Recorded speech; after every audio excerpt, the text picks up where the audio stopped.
Las drogas siempre pasan factura y la generación de hoy, además de vivir entre ellas, porque no van a desaparecer, se le suma el agravante, el condicionante que presenta el bombardeo de la tecnósfera en la que vivimos y que lo ha cambiado en este sentido todo respecto a los estímulos directos e indirectos. Y aquí debemos responder todos porque es algo novedoso que favorece el aislamiento y la impulsividad, dos factores clave para contraer una adicción. Entonces es un asunto educativo que todos estamos implicados. Los móviles en menores son un instrumento peligroso, son como una droga. A pesar de las ventajas educativas y de todo tipo que tienen, los móviles en determinadas edades son muy dañinos. ¿Cómo abrir los ojos de un adolescente y del entorno de un adolescente y de todos en realidad para romper estigmas, para cambiar las etiquetas, para ver el problema de las adicciones desde otro punto de vista? ¿Cómo abrir los ojos ante un nuevo camino, una nueva forma de luchar contra la adicción? Que antiguamente era, como hemos visto, la fuerza de voluntad, la fuerza de voluntad. Si quieres, puedes. Hemos visto ahora que evidentemente la fuerza de voluntad es muy importante, pero no está encaminada a la lucha contra una sustancia o un comportamiento adictivo que el cerebro ha procesado. Es decir, nos estrellamos una y mil veces. ¿Cómo abrir los ojos a un adolescente que además es violento y confuso en la búsqueda de su identidad? Hoy la cultura de la privacidad, la cultura de la inmediatez y el exceso de confianza en las redes bombardean nuestra propia personalidad adictiva, la de todos, pero especialmente los más vulnerables, que son aquellas personas que están desarrollándose todavía. Y así surgen hoy riesgos adictivos como el ciberbullying, el sexting, el bumping, el grooming, que no existía 20 años atrás. Por eso debemos no solamente informar de qué son este nuevo tipo de circunstancias, sino también formar, es decir, que esa información llegue al joven, al adolescente que se encuentra con un grupo que hace lo mismo, todos, y entonces él no quiere ser diferente. Se le llama el estrés social, el botellón, el drinking billing, es decir, bueno, ni siquiera sé por qué lo hago, pero todos lo hacen. Hay que superar la vergüenza, poner claramente los límites, pero los padres tampoco han sabido muy bien cómo hacerlo, y uno de los factores de la adicción muy importantes, como es el miedo a expresar sentimientos, se vuelve todavía más difícil con una plataforma en la que está llena de sentimientos, entre comillas, digamos, de estímulos que provocan, que producen sentimientos. Cómo aprendamos a comunicarnos emocionalmente será la clave. La historia de, por ejemplo, la joven Amanda Todd, de hace ya bastantes años, Amanda Todd, que con 15 años publicó un día antes su propio suicidio tras el acoso brutal que sufrió. Sus papás no sabían nada. Esto hace muchos años, ¿de acuerdo? Fue un caso muy famoso, muy importante, y que cambió la perspectiva, ¿no? Y a partir de ahí se empezaron, y hay más casos, pero se empezaron a tomar esto muy en serio, ¿no?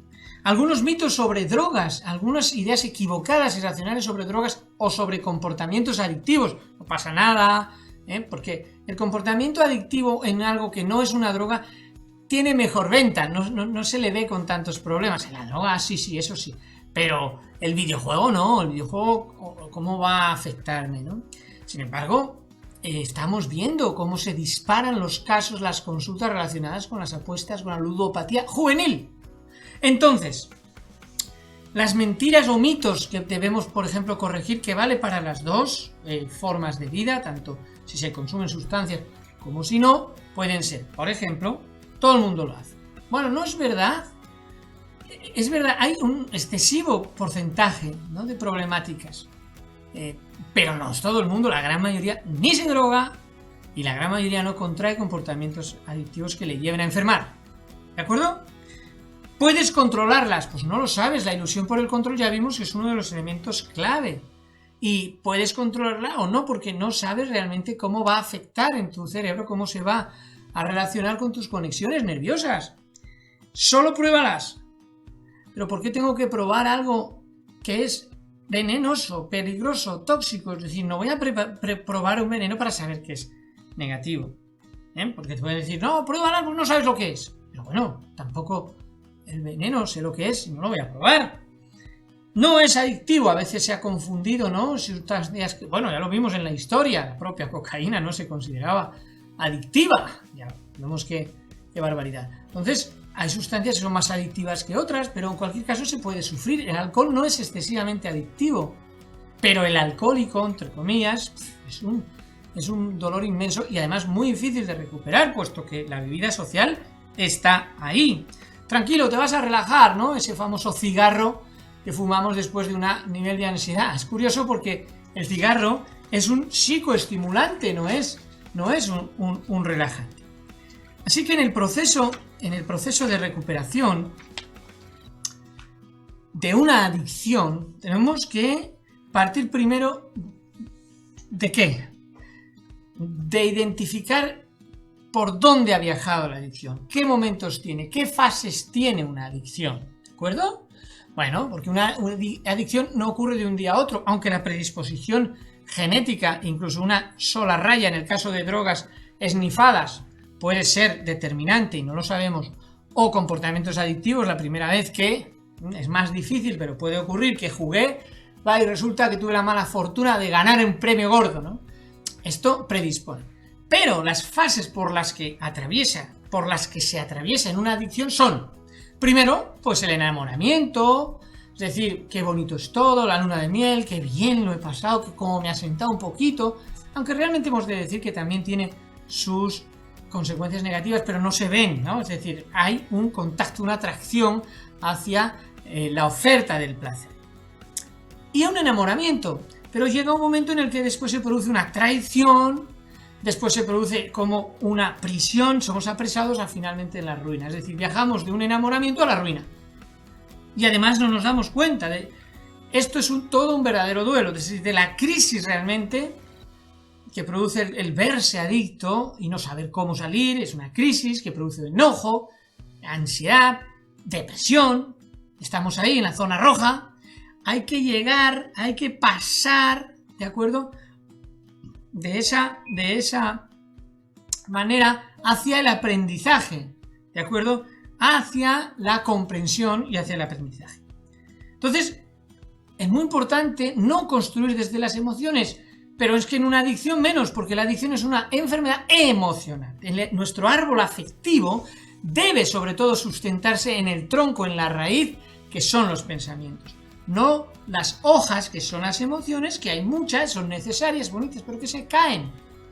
Así que construir desde las emociones es peligroso. El fracaso, no obstante, de una vida así, presenta muchas lecciones. Es verdad que los que hemos vivido estas experiencias, pues ojalá no tuviera nadie que experimentar una adicción, pero no es un fracaso, ¿de acuerdo? El fracaso tiene lecciones importantes y de gran contenido moral, y especialmente si acudimos a la verdadera escritura santa, a la verdadera religión pura, al verdadero mensaje cristiano de aceptación, de una nueva oportunidad. Es decir, cobra mucho sentido. Los obstáculos en esta apertura de los ojos hacia cómo ayudar en adicción, obstáculos que deben considerarse, por ejemplo, la exageración de lo mínimo o la minimización de lo máximo, es decir, realmente no hay adicción, pero lo paso muy mal, Dios mío, ¿qué es lo que he hecho? No tengo esperanza, no tengo solución, o los propios codependientes, los propios padres, ¿no? Exageran un problema que está ahí, pero lo han exagerado. O a la inversa, no me pasa nada. Lo dejaré cuando quiera, estoy tranquilo. Bueno, esto es minimizar un problema que sí existe. Etiquetar, ¿no? Alcohólicos, cocainómanos, en fin, esto ha hecho un gran daño y ha producido muchos estigmas que hay que eliminar. Generalizar, no. Cada caso es especial. Cada adicto tiene una peculiaridad. Entonces es fundamental que tengamos que tengamos esto, a ver, que tengamos esto muy claro, ¿de acuerdo? La dicotomía, ¿no? Esto es blanco o negro, no hay zonas grises, no hay colores, esto también es muy típico en una adicción.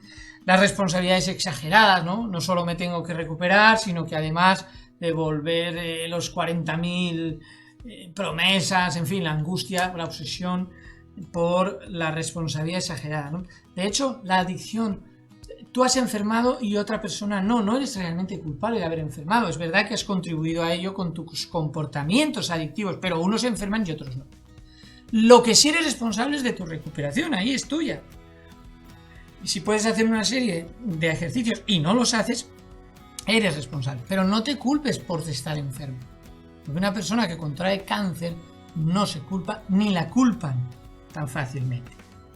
Y, bueno, predecir el futuro, bueno, me va a pasar esto, o lo voy a conseguir, o no lo voy a conseguir, también es otro grave error, o la indefensión aprendida, ¿no? He aprendido, desgraciadamente, como en esos grandes elefantes atados al circo, ¿no? Y parece que no se mueven y solo tiene una cadena en el pie, bueno, en el pie, en la pata, y no se mueven. Porque hay una indefensión aprendida. Han aprendido de pequeños que si lo hacen no pueden y entonces no ven que ahora no tienen ningún problema si anduviesen.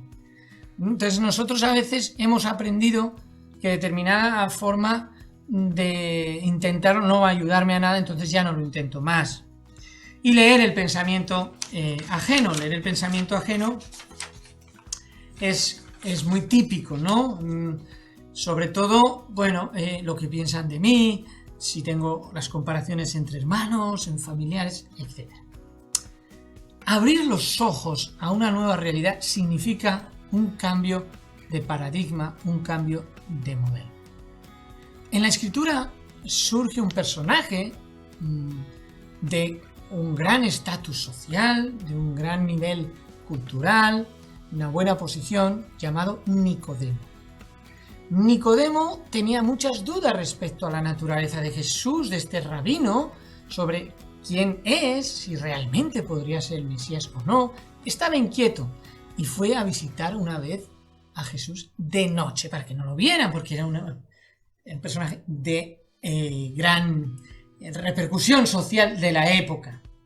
Nicodemo, un escriba, un miembro del Sanedrín, ¿no? Que eran el grupo. Recordad que allí en el pueblo judío no había división de poderes, ¿no? La religión lo acaparaba todo, tenía poder de legislar. Entonces, claro, Nicodemo era un hombre importante y va a ver a Jesús de noche.